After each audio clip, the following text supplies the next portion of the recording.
ബലാത്സംഗ കേസുകളിൽ നടന്മാരായ Mukesh M L A, Idavela Babu, അഭിഭാഷകൻ VS ചന്ദ്രശേഖരൻ എന്നിവരുടെ മുൻകൂർ ജാമ്യാപേക്ഷ ഓപ്പൺ കോടതിയിൽ പറഞ്ഞേക്കില്ല.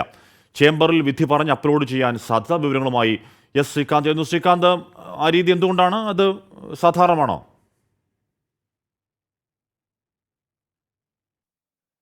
സാധാരണഗതിയിൽ അങ്ങനെ പറയാറുണ്ട്. കാരണം ഇതൊരു പ്രത്യേക കേസാണ്. 164 സ്റ്റേറ്റ്മെന്റ് അടക്കം, രഹസ്യമൊഴി അടക്കം എടുത്ത കേസാണ്. സ്വാഭാവികമായും അത് ജഡ്ജിന് തീരുമാനിക്കാം, അത് ഓപ്പൺ കോടതിയിൽ പറയേണ്ടതില്ല എന്ന്. ചേംബറിൽ പരിഗണിച്ച ശേഷം അത് സൈറ്റിൽ ഓർഡർ അപ്ലോഡ് ചെയ്താൽ മതിയാകും. ഒരു പക്ഷേ ജഡ്ജ് അത് പരിഗണിക്കുന്നത് ആ രീതിയിലാണ് എന്നാണ് നമുക്ക് മനസ്സിലാക്കാൻ സാധിക്കുന്നത്.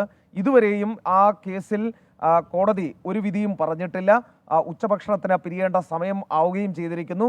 സ്വാഭാവികമായും പ്രതീക്ഷിക്കുന്നത് അങ്ങനെ തന്നെയാണ്. വൈകുന്നേരത്തോടു കൂടി ഓർഡർ അപ്ലോഡ് ചെയ്യും. അതിന് തൊട്ട് മുമ്പായി ഇവരുടെ മുൻകൂർ ജാമ്യാപേക്ഷയിൽ ചേംബറിൽ വെച്ച് വിധി പറയാനും സാധ്യതയുണ്ട്. അതാണ് ഇപ്പോൾ കിട്ടുന്ന വിവരം.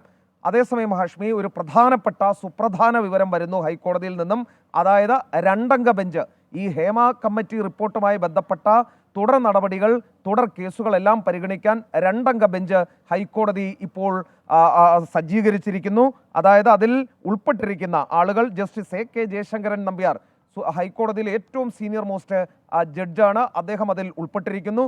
ജസ്റ്റിസ് CS സുധ, വനിതാ ജഡ്ജാണ്, ഹൈക്കോടതിയിലെ സീനിയറാണ്. 2 ജഡ്ജിമാരടങ്ങുന്ന രണ്ടംഗ ബെഞ്ച് രൂപീകരിച്ചിരിക്കുന്നു കേരള ഹൈക്കോടതി.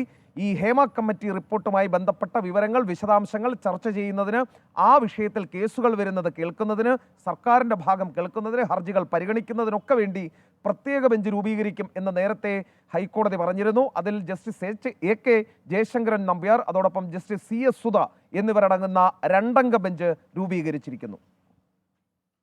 ശ്രീകാന്താണ് വാർത്തയുടെ വിവരങ്ങൾ നൽകിയത്.